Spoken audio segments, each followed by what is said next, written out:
Psaume 37. duhere ku murongo wa mbere. Premier verset. Tuhagarikwe umutima n'abakora ibyaha kandi ntugirire ishari abakiranirwa, kuko bazacibwa vuba ubwatsi bazuma nk'igisambu kibisi. Wiringire Uwiteka ukora ibyiza, guma mu gihugu ukurikize umurava. Tuhagarikwe umutima n'abakora ibyaha kandi ntugire ishari, kuko bazacibwa vuba bazuma nk'igisambu kibisi. Wiringire Uwiteka ukora ibyiza, guma mu gihugu ukurikize umurava. Amen.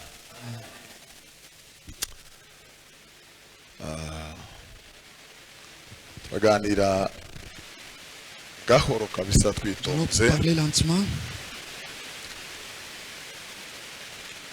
Imana imfashe kugira ngo ijambo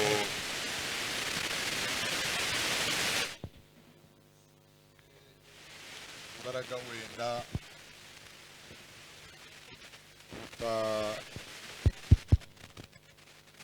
uko tubitekereza. Que Dieu m'aide avec sa parole et la puissance.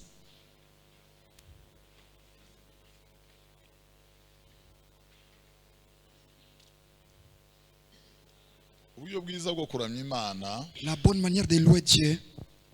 uburyo bubereye bwo kuramya Imana, La bonne manière de louer Dieu. uburyo bwiza bwo kuramya bugakora Imana ku mutima muri ako kanya, La meilleure manière de louer Dieu et toucher le cœur de Dieu, ni ukwemera ukaguma ukuri uko Imana yakuremye. c'est être toi et rester avec ton image de la création. ni ukuguma ukaba wowe. C'est rester à être toi. Imana Dieu yaturemye uburyo bwinshi uko ishatse, nous a créés différemment. muri twe iduha ububasha butandukanye. Nous a capacités aussi différemment. hari abo yahaye imbaraga zo gufata ibintu vubaho, Les uns ont la puissance de capter les choses hari si abo vite. yahaye gufata ibintu bisubiwemo ingenzi ijana. Et les autres ont la capacité de capter les choses. hari abo Imana yahaye En imbaraga les répétant, zo kuvuga badategwa, les autres parlent vite. hari abo yahaye kuvuga basusumira, Les autres kumenya icyo yaragiye murmurent. kuvuga. hari abo Imana yahaye kwiruka ku musozi ibirometero mirongo mu kanya gato akaba arabirangije. Les autres, Dieu les a donné de courir beaucoup de kilomètres. hari abo Imana yahaye kuva hano no ku mupaka agakoresha amasaha 2 Mais aussi- kandi ntako atagize icyo Mais cyamurenge. aussi les autres peuvent marcher lentement.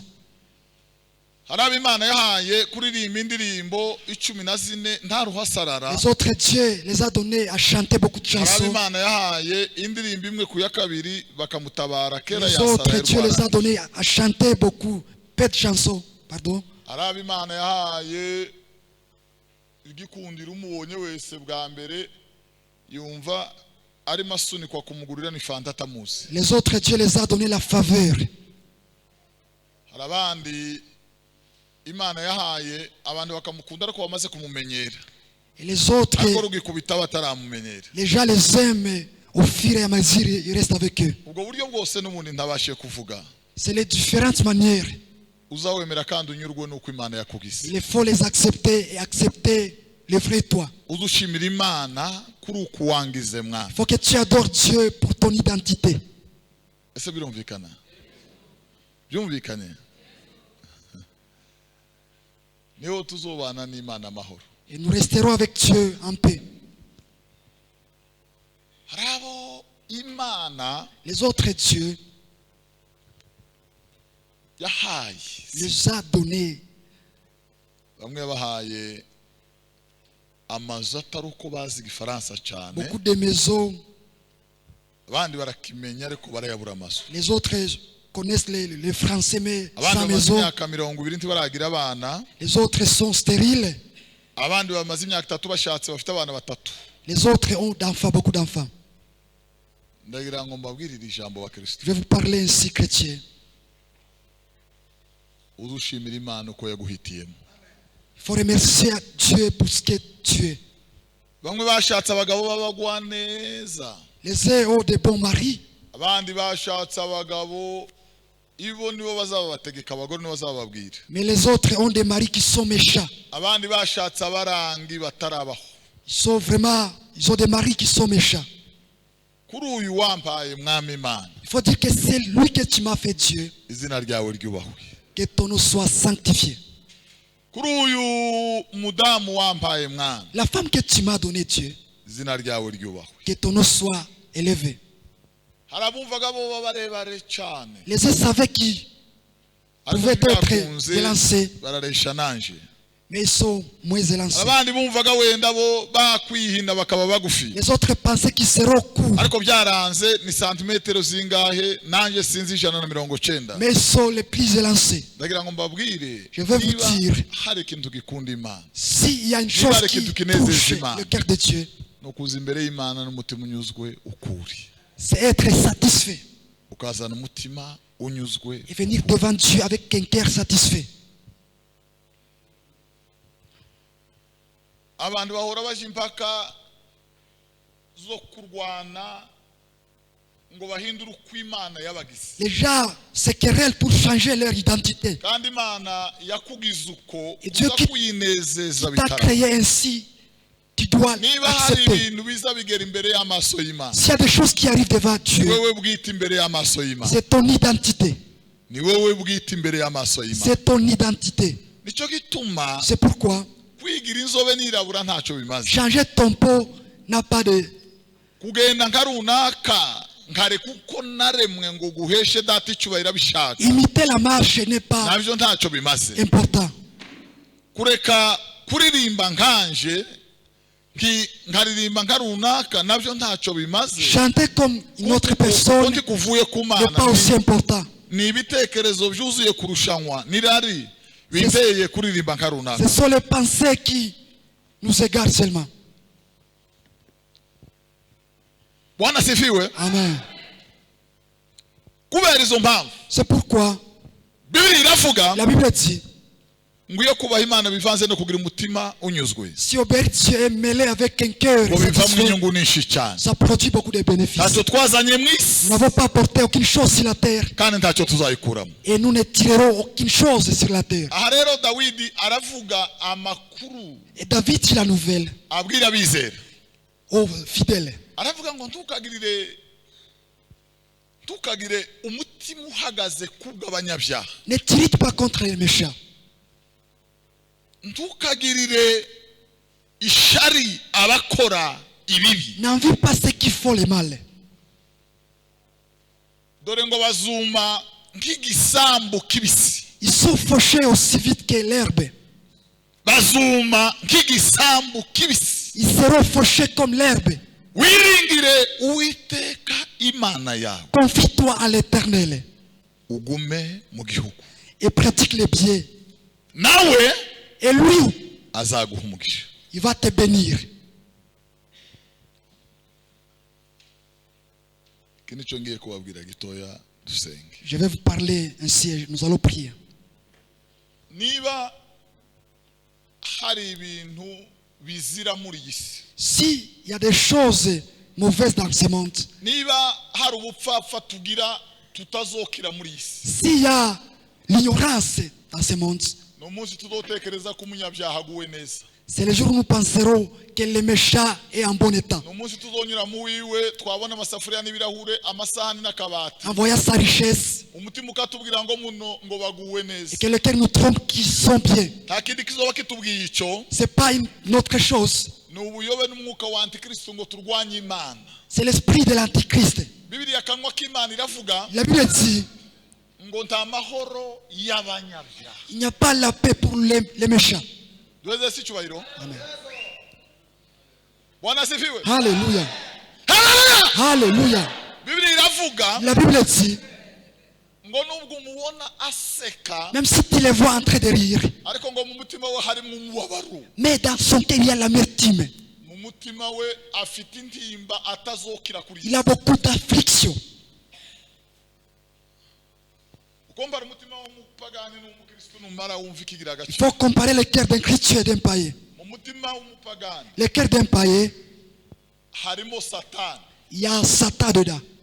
harimo abadayimoni, Il y a les démons. harimo ingwe n'inzoka, Il y a les léopards et les serpents. harimo. Il y a beaucoup de choses mauvaises. Hirya y'ibyo Et au-delà de ça, hari urukiko ruhora rumusomera ibimutsinze rudatuza ku manywa na nijoro. il y a les Écritures qui le convainquent qu'il est méchant.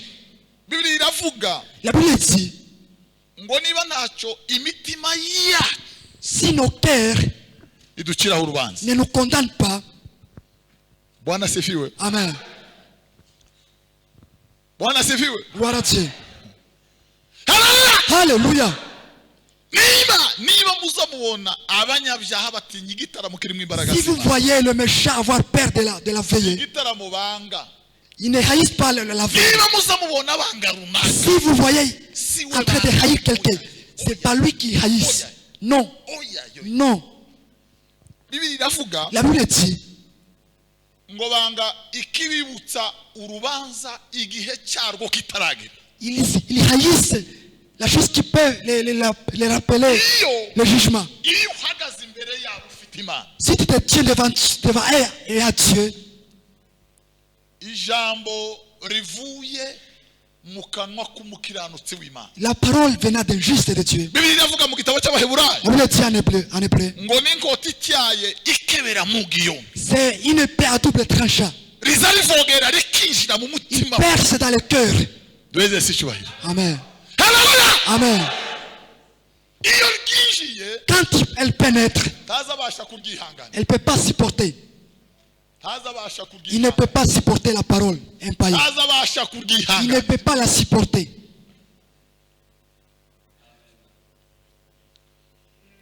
Paulo yabwiye Abagalatiya Paul a dit aux Galates, aravuga ngo kuvuga dushize amanga.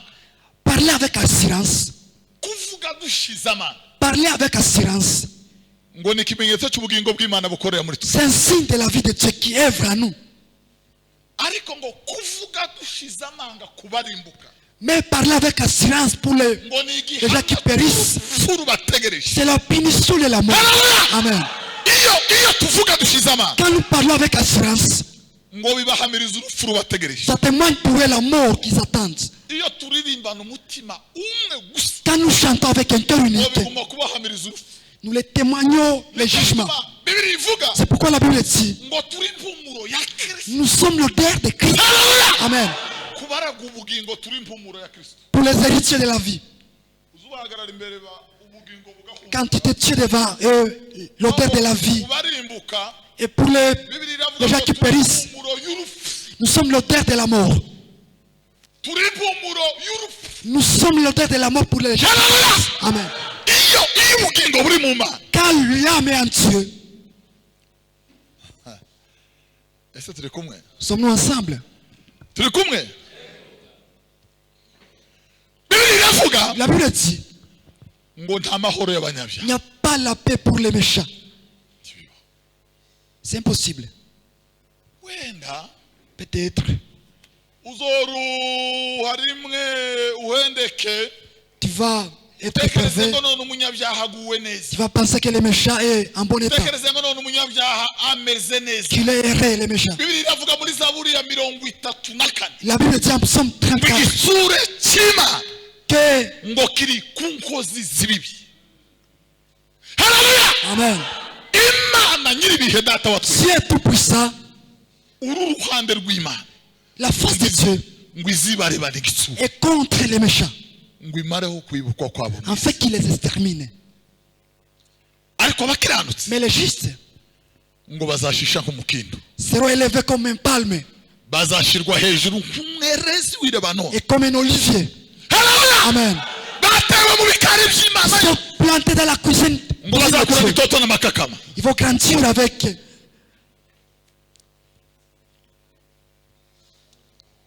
turangirize muri iri jambo. Nous allons terminer ici.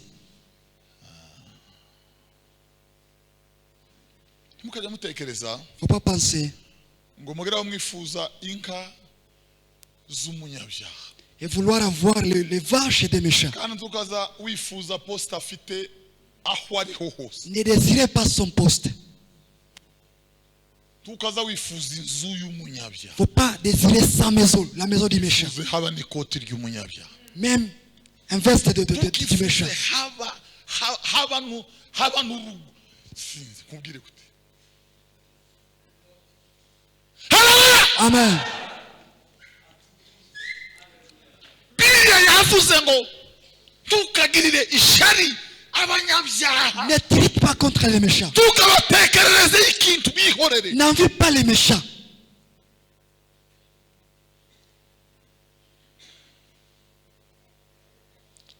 Ntimuzi turangiza hano hanze twabwiwe amakuru y'umugisha ngo Imana iguhe umugisha. Ici à la nouvelle de la Twigeze bénédiction. dutekereza ko Yesu yoba umugisha.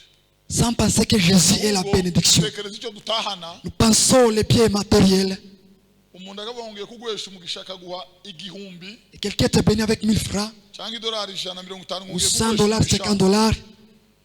ayo ni amaterme yamenyereje isi kugwa no kurimbuka. Ce sont des termes de prospérité actuelle. Abizera barabohwa barahambirwa. Et les croyants se sont égarés. Abantu bagwanya Imana bahagaze mu Ils se sont materaniro. égarés et tué dans l'église. Irakora. Et Antichrist est vrai. Bibiliya iravuga La Bible dit, ngo nta wundi mugisha dufite atari wowe Mana. nous n'avons aucune autre bénédiction sans toi. Jésus. Imana Dieu, niyo mugisha wacu. c'est ça la bénédiction, notre bénédiction. Imana Notre Dieu, niyo mugisha wacu. c'est notre bénédiction. Bibiliya iravuga La Bible dit, Bwana asifiwe Amen. ngo Imana y'umwami wacu Yesu Kristo Dieu de notre Père, Jésus, ishimwe niyo nasi qui soit loué. ngo yaduhereye muri Kristo. Lui qui nous a bénis en Christ. Haleluya. Amen.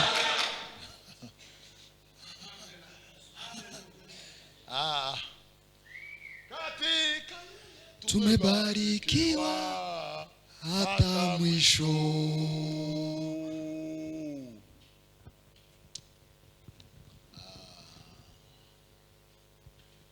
niba hari abatunzi n'abafite Yesu. S'il y a des riches, ce sont les gens qui ont Jésus. niba hari abatunzi n'abafite Yesu. S'il y a des riches, ce sont les gens qui ont Jésus.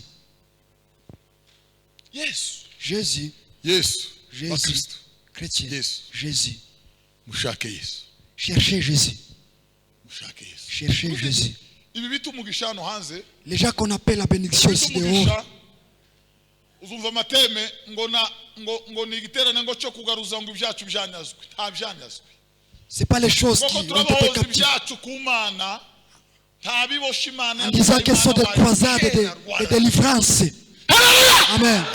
Bibiliya iravuga ngo iyaduhaye umwana wawe. Dieu qui nous a donné son fils. umwana wawe. Qui nous a donné son fils. Haleluya. Alléluia. iyaduhaye umwana C'est lui qui wawe. nous a donné son fils. akavuka atwarwa n'amategeko. Il est né akabyarwa n'umugore. sous la loi et avec la femme. araganduka. Il a été ntiyanga no exempt. gupfa urupfu. Il a accepté la mort de la croix. Haleluya. Amen. Yesu. Jésus. Yesu. nta bindi bihambiriye ntabyo. Il n'y a, nta bindi Imana isigaje. il n'y a pas d'autre chose. Il nous a donné Jésus. Bibiliya iravuga La Bible dit, ngo kuko Imana yakunze abari mu isi cyane. car Dieu a aimé le monde. Mwese icyubahiro. Amen. Haleluya. Alléluia. kuko Imana yakunze abari mu isi cyane. Car Dieu a tant aimé le monde. Il a beaucoup aimé le monde. byatumye itanga umwana wawe. Il a donné son fils unique. kuko rwararangiye. C'est ça la grande bénédiction. nta bindi Il biboshe. n'y a pas d'autre chose. ayo ni amateme yo kubakongozamo ifaranga. Ce sont des termes de vous piller. ayo ni amateme yo kubakongozamo Ce sont des termes de chercher l'argent. Oya. Mana yakunze abari mu isi cyane. Dieu a tant aimé le monde. Haleluya. Alléluia. Pawulo yaravuze Bwana Paul a asifiwe. dit, aravuga ngo ntimwagiraga Imana rurema. vous n'avez pas Dieu. Vous êtes loin de la promesse. Séparés d'Israël. Vous n'aviez pas l'espoir. Amen. Mais comme Dieu est riche en miséricorde. Amen. Il nous a transformés vivants avec Christ. Il nous a transformés vivants avec Christ. Jean dit, frère, nous sommes enfants de Dieu. Qu'est-ce qui nous reste maintenant? Autre chose. D'où vient autre chose? Asaph. Il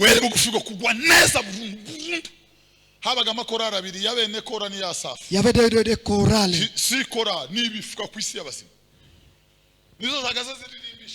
Ce sont elles qui chantaient avec des différents instruments.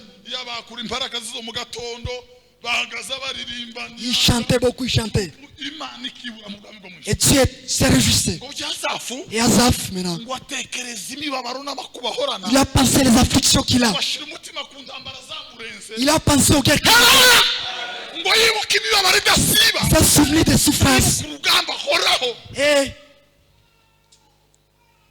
Et les combats qu'il avait. Il a vu les méchants étaillés. Il s'est demandé, pourquoi tous ces combats? Pendant que je prie, quand tu veillais, il s'est agenouillé devant Dieu. Quand tu priais, il a chanté. La Bible dit, Dieu créateur est venu dans l'assemblée. Et Asaph l'a vu. Il a dit, oh Dieu, prends mes yeux. Amen. Prends mes yeux afin que je voie ta gloire. Il voyait Dieu, il voyait la présence de Dieu. Et maintenant, au matin, il combattait beaucoup. Qui a des combats, c'est Asaph. Qui a les enfants malades, c'est Asaph. Quel est le mari, l'homme qui n'a pas de veste, c'est Asaph. À qui sa femme est malade. Il avait beaucoup de combats, Asaph.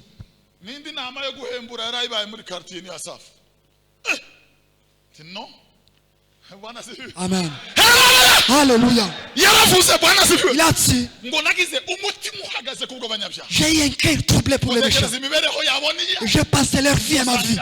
Et j'ai dit que c'est différemment. Il a dit qu'ils sont plus nombreux et que leurs yeux, ils sont gros. Et les yeux,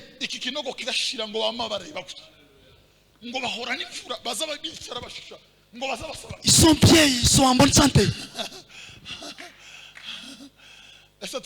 Sommes-nous ensemble?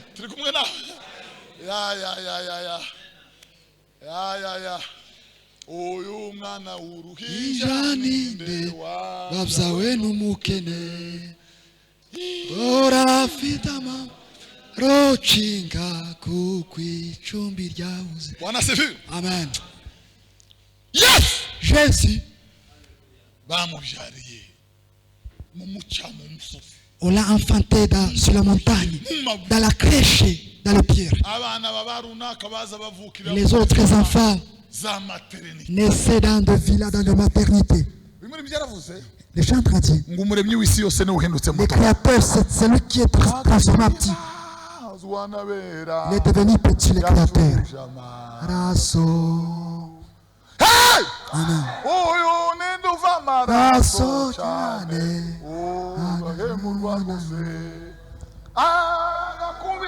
Musini agiru murengera.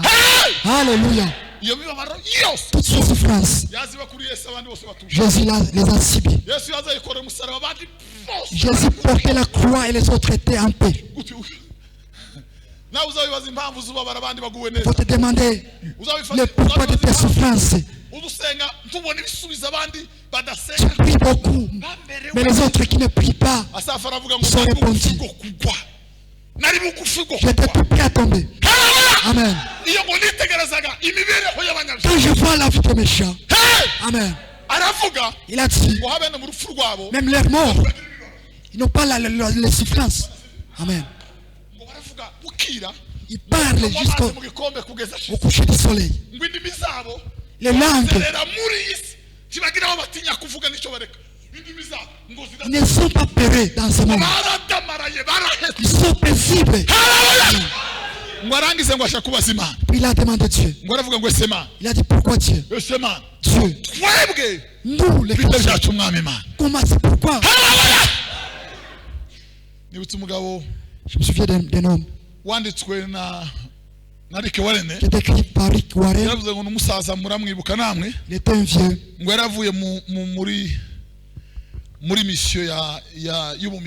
Venant de la mission. Il travaille beaucoup. Quand il est revenu, il est venu avec un président dans l'avion. Et le président maintenant, ils sont atterris. Et le président était accueilli par les tapis rouges, les militaires et les autres. Et les vieilles missionnaires. Il a manqué quelqu'un pour pouvoir l'accueillir. Il a manqué une personne même. Il a demandé Dieu pourquoi. Oh mon Dieu. Les gens qui t'ont servi, c'est ça votre salaire. Je manque maintenant, même qui peut. Et Dieu est là, Dieu qui est fini. Et chez lui. Toi, tu n'es pas encore arrivé. Quand tu seras chez toi, on va t'accueillir comme celui-ci.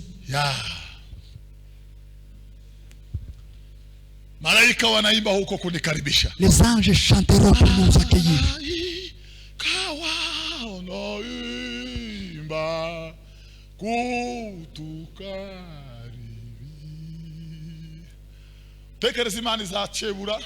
Dieu.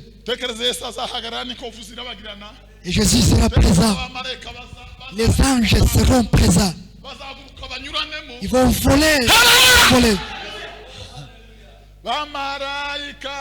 Bazatwakira byishimo ati murakaza neza abavuye mu isi mibaro umunezero tutugera mu ijuru.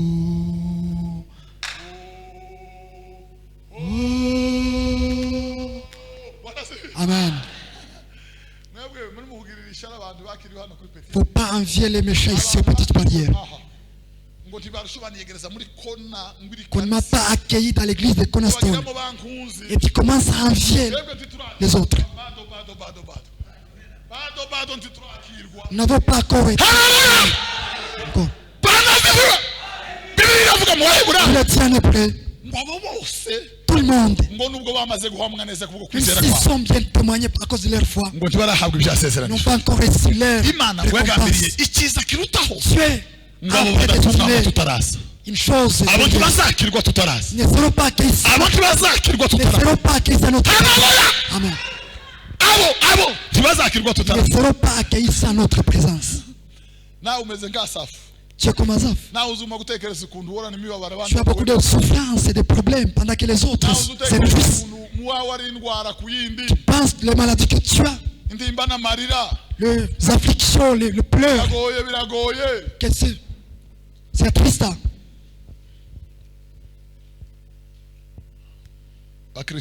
Chrétien, nous allons terminer. La Bible a dit, n'envie pas les gens qui font le mal. N'envie pas les méchants. Il ne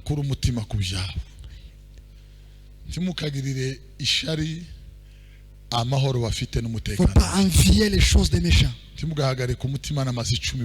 faut pas vous irriter pour leur maison.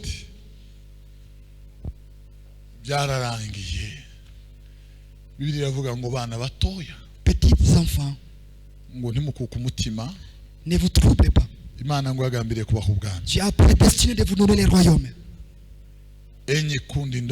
Vous petits troupeaux, Dieu a voulu vous donner un royaume. Il a prédestiné de vous donner un royaume. C'est terminé. Il nous a donné un royaume. Dieu nous a donné les royaumes. Nous avons les royaumes. Et Asaph a été étonné. Dieu l'a dit. Je vais te montrer la finalité des méchants. Dieu les a mis dans une place qui glisse. Ils sont dans un endroit qui glisse. Ils sont détruits, ils seront détruits. Ils seront oubliés. Amen.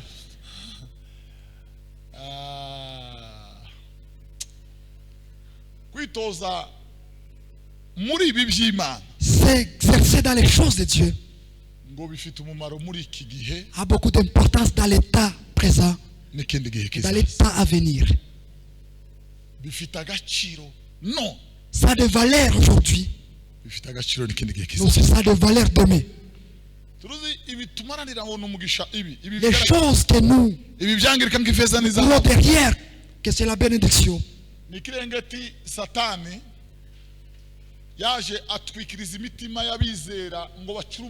Satan a voilé le cœur des croyants afin qu'ils ne voient pas le jugement. Les choses que nous appelons la bénédiction, l'argent que nous appelons la bénédiction, ce n'est pas la vraie bénédiction. Ce sont les voiles que Satan a voilé l'église afin que les gens ne voient pas leur finalité, afin que les gens ne voient pas les jugements qui les attendent. Amen.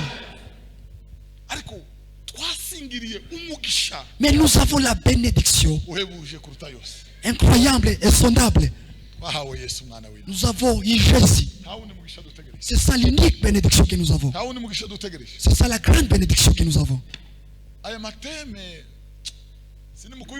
Le thème qu'on commence à prêcher aujourd'hui, qui consiste à délivrer les choses capturées, captées. Nous avons Jésus, nous avons Jésus. Il est venu une fois pour toutes. Jésus est venu une fois pour toutes.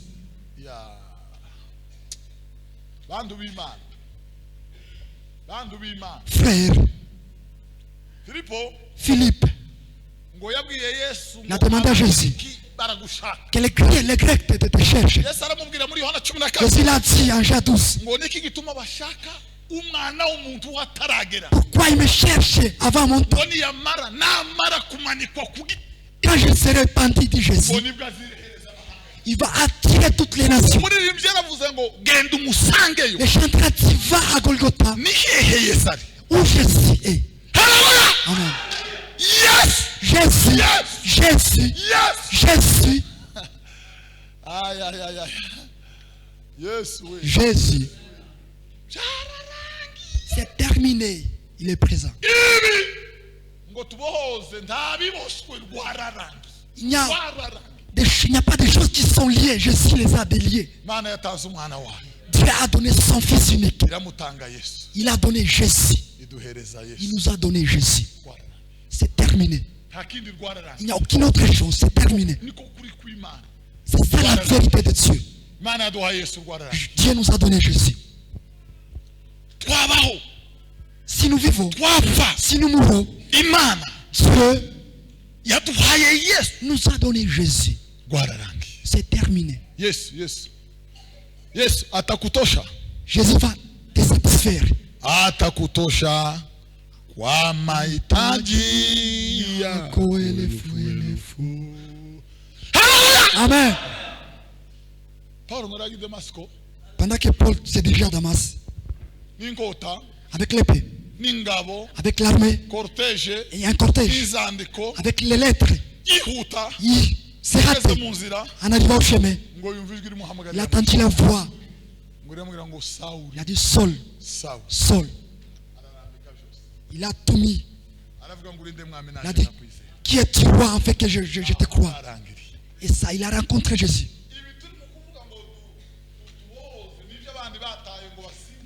Les choses que nous voulons délivrer, ce sont...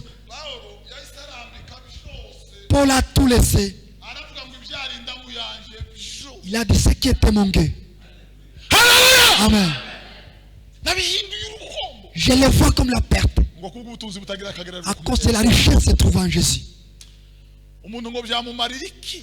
Qu'importe à une personne d'avoir toute la richesse de la terre.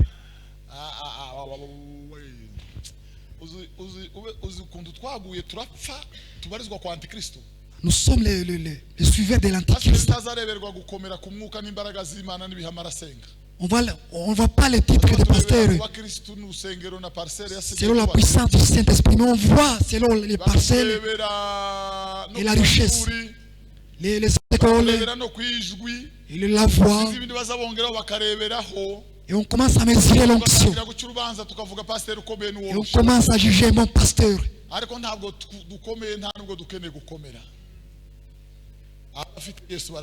C'est ceux-là qui ont Jésus qui sont heureux. Ils ont été transportés de la mort. Ils ont été déracinés de la mort. Dieu les a déracinés de la mort et les a transportés dans la vie. Dieu l'a dit qu'il nous a transportés du royaume des ténèbres. Amen. Il nous a transportés vers le royaume de son Fils bien-aimé. Et aujourd'hui, nous sommes les citoyens du ciel. Il n'y a aucune chose, aucun motif qui va nous empêcher d'aller au ciel.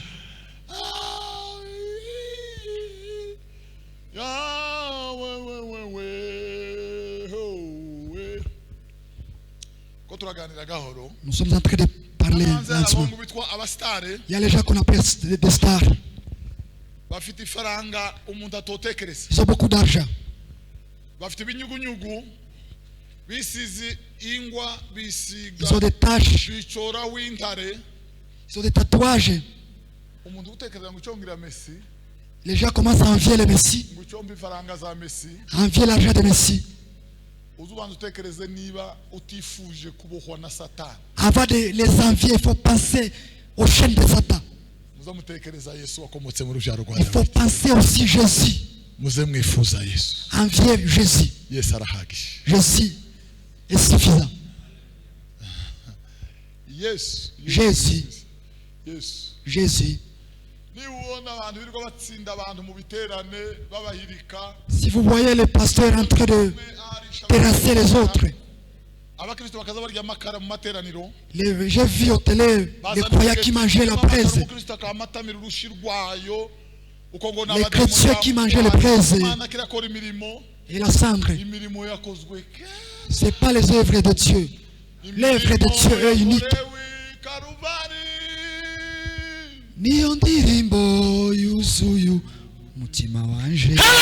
Alléluia. Les œuvres de Jésus les a finies à Golgotha. Il n'y a pas d'autre œuvre. Amen. Ararangurura cyane ati birarangiye zo gucungurwa kwacu narababariwe narababariwe. Alléluia. Au-delà du pardon de Dieu, il n'y a aucune autre chose. D'autres choses que vous voyez, ce sont les voiles. En fait que vous ne comptiez pas votre finalité. En fait que vous n'attendiez pas votre finalité.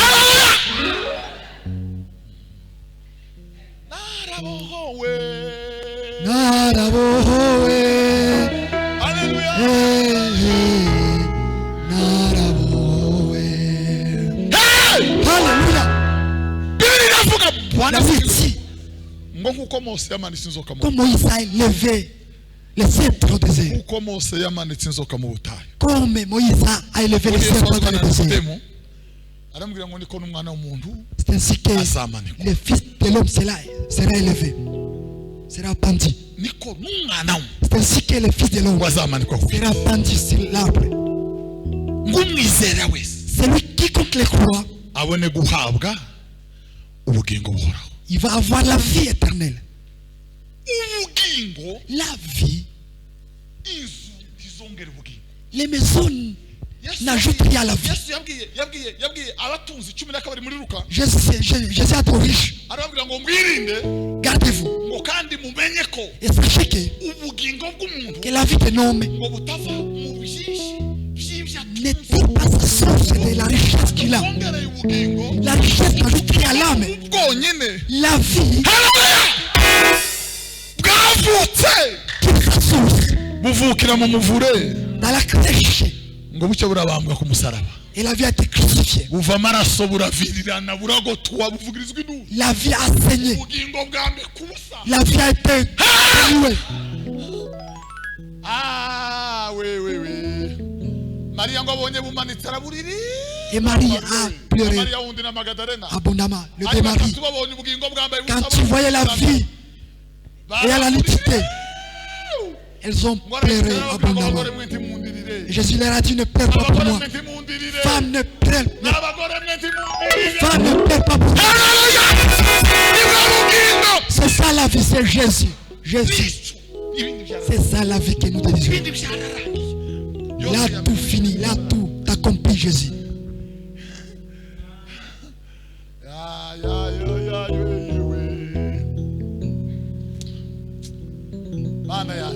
Oh mon Dieu.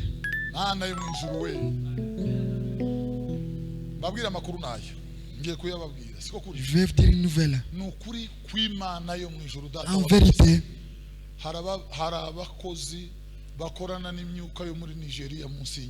il y a les serviteurs qui servent avec les esprits de Nigeria, qui servent avec des médicaments, des gris. Se trouvent dans l'église et ils prophétisent. Au-delà de tout cela, nous avons Jésus.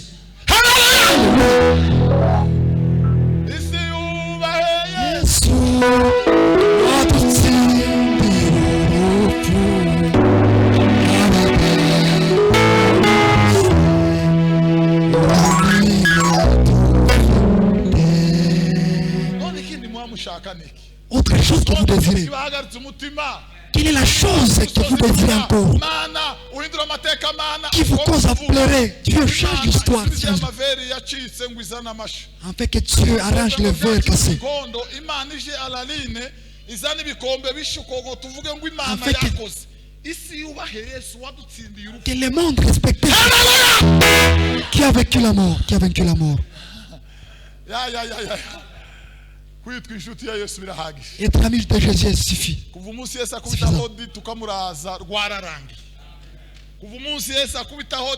Depuis le jour de notre salut, c'est terminé.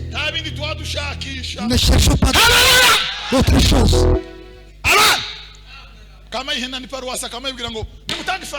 Les autres disent, donnez l'argent. Donnez l'argent.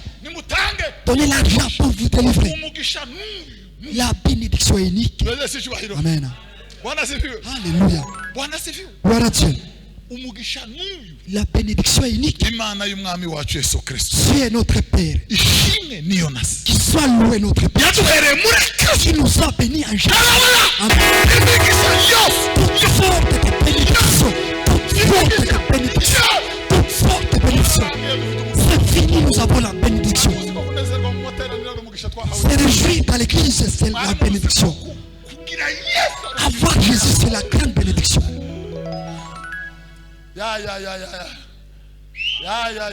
Amen.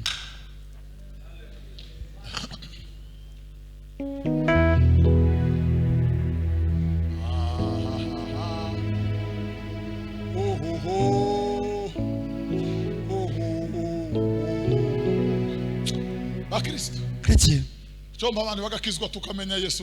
que Dieu nous révèle la présence de Christ. En Jésus, nous avons la vie éternelle. Et la paix, et c'est Jésus, c'est notre joie. Amen. Amen. Un homme appelé Calvin, il a dit, Il pense qu'il peut lire aux enfants le livre des Romains. Il pense qu'il peut lire les enfants la grâce de Dieu dans le livre des Romains. Pendant que les enfants n'ont pas mangé. En les disant. Amen. Il n'y a pas la paix pour les méchants. Il n'y a pas la paix pour les méchants. Comment ils peuvent avoir la paix?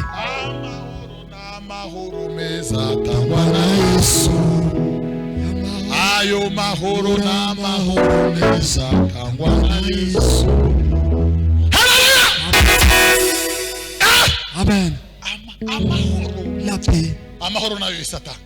C'est Jésus qui donne la paix. C'est Jésus qui donne la paix. Jésus. La paix est donnée par Jésus.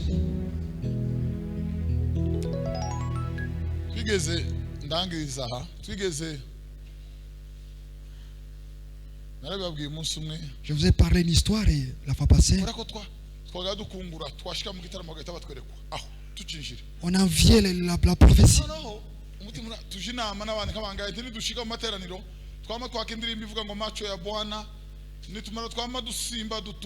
Un jour on a voulu chanter un chant disant que les yeux de Dieu voient partout. Parce que nous étions des bandits, on voulait imiter.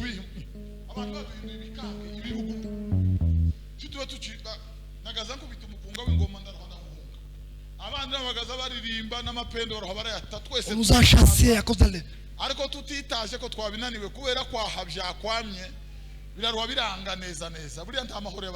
il n'y a pas la paix pour les méchants. Jésus est miraculeux. Yangu ameja pendo kweli. Amen.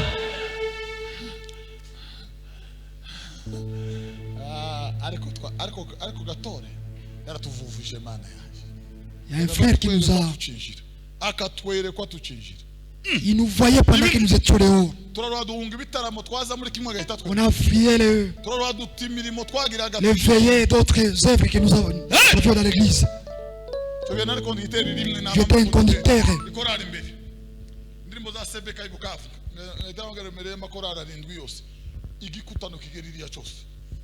J'ai dirigé cette chorale.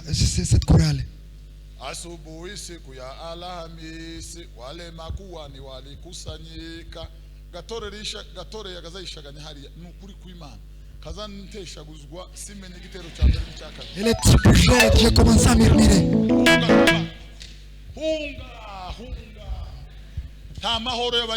Il n'y a pas la paix pour les méchants. Il n'y a pas la paix pour les méchants.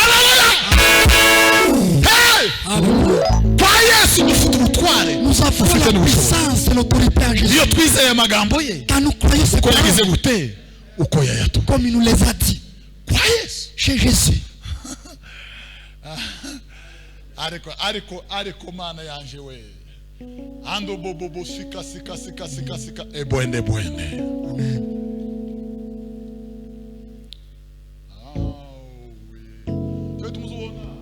C'est pourquoi tu verras. Et les visiteurs acceptés, les autres non acceptés. Ce qui est difficile n'est pas les visiteurs.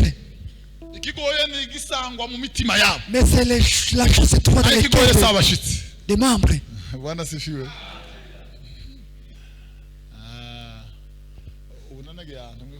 J'étais dans l'évangélisation. Nous allons voir prêcher. Les gens m'ont dit.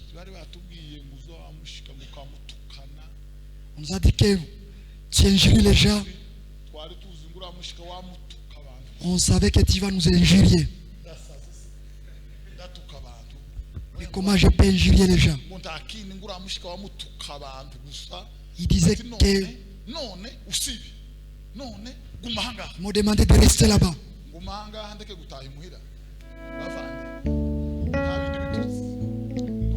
C'est pas d'autres injures. Mais c'est la vérité dire les gens que la vie se trouve en Jésus. Comment je peux injurer les gens? Comment j'ai pas barimo kwinywera itabi n'urumogi baro bakaja kwicukiro bamutaka kwihorera ukigendera abagitukana oye ngo nuko abishaka gusoma mutangira gutuka abantu mu materaniro ngo none bafandimwe ndangiza en terminant. Mushake Yesu. Cherchez Jésus. Muzagira amahoro. Et vous aurez la paix. Naho imibereho y'abanyabyaha. Et la vie des méchants. Nta mahoro yabo. Ils n'ont pas la paix. Nta mahoro yabo. Ils n'ont pas la paix les méchants. Nta mahoro yabo. Les méchants n'ont pas la paix. Nta mugisha bafite. Ils n'ont pas la bénédiction. Uzunyurwa nuko Imana yakugize. Soyez satisfaits comme Dieu. Uzushimira Imana. Glorifiez Dieu comme Dieu.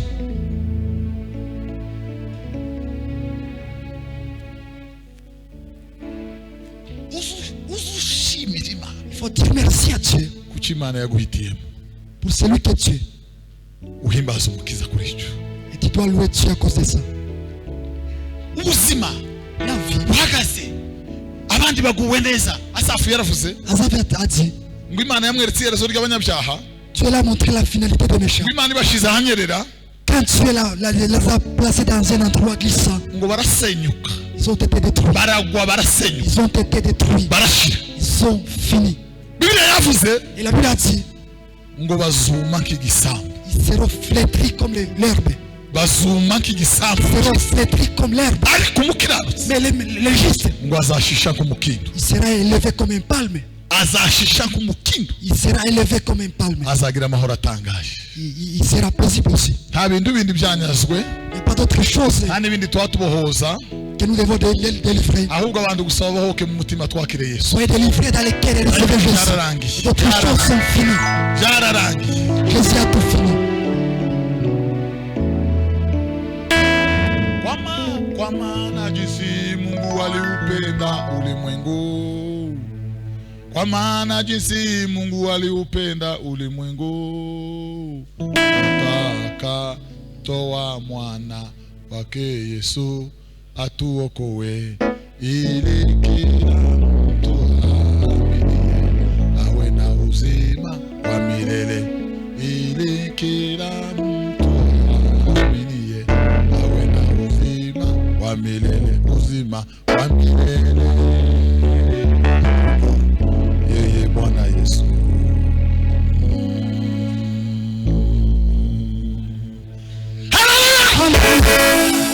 Bwana sifiwe. Amen. Akeshi mwayibutse iyo ndirimbo.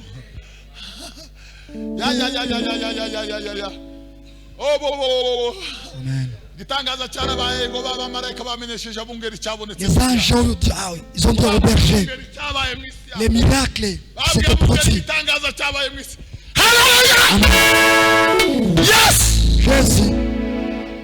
Bwana range ntabindi. Il a tout fini, il a tout accompli.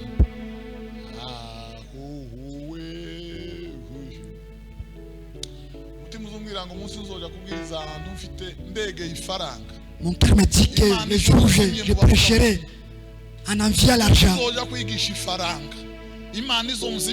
que Dieu me fasse dans les évangélistes. Jésus. Jésus. Jésus.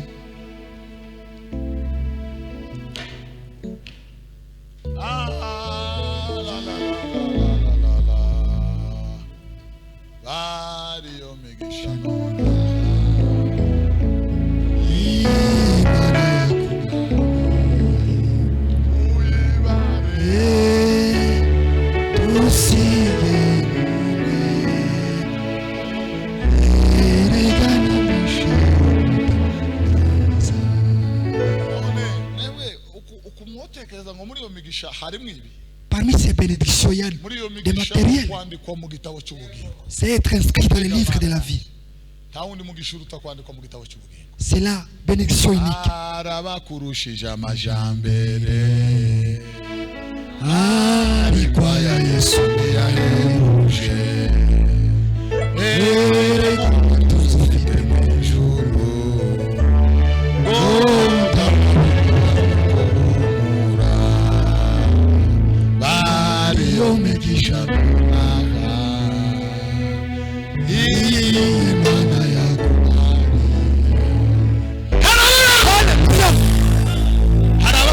y a les gens qui te devancent en prospérité. Mais Jésus devance tout. Alléluia. Jésus. Alléluia. Voilà ce qui nous a donné Jésus. Voilà ce qui nous a donné. Arabakurushije amajambere Yesu ndayebuje erego mutuzete nijoro Ontawarura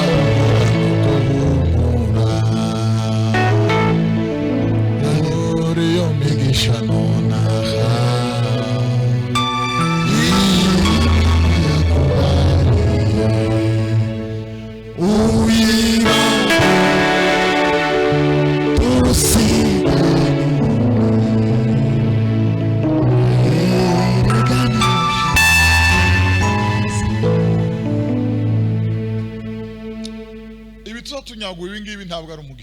Les choses qu'on nous ravise ici n'est pas la bénédiction. Les uns avaient beaucoup de vaches, mais elles ont été déportées. La grande bénédiction que nous avons perpétuée, même si les montagnes se placent, Jésus est notre roi. Nous demandons aux frères de prier.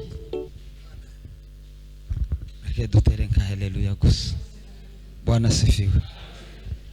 Harakaririmba pastor kaza kavuga ngo usipoteze bure wokovu wako. Sikia neno la Mungu Baba anakuita leo, njoo uamini, usipoteze bure wokovu wako, chunguza moyo wako, Bwana anaita. Hallelujah.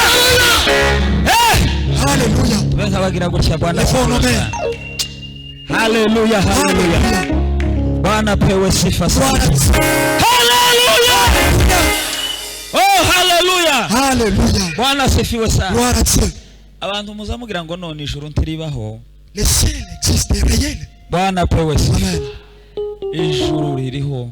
Le ciel est réel. Kandagiyeho. Comme la terre. Iriho. Si la terre existe. Yaremwe n'Imana.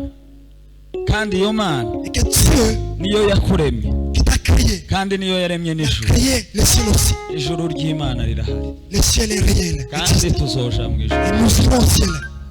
Hallelujah. Gloire à Dieu. Hallelujah. Bwana sifiwe sana. Gloire à Dieu. Yesu ashimwe cyane. Gloire à Dieu. Ejo bundi umwana wacu aje kwitaba Imana. Hallelujah. Pendant que l'enfant voulait mourir, il mourra. Bwana pewe sifa sana. Amen. Ndagira ngo mbabwire ko Imana ibaho bene data. Dieu existe mes frères. Noneho ngo mare nari rwindi ndaryama nari ngiye kuza ariko nitegura kuza. Je me préparais à venir ici à Goma, j'étais à Rundi. Mbona umudamu w'iwacu ari ahantu yari ku ruzi rubi cyane. Je vis ma femme se trouver dans une mauvaise rivière avec les enfants. Noneho ashaka kwambuka rwa ruzi hariho akararo gato. Il a voulu traverser la rivière. Ndamanuka niruka kugira ngo mufashe kwambuka.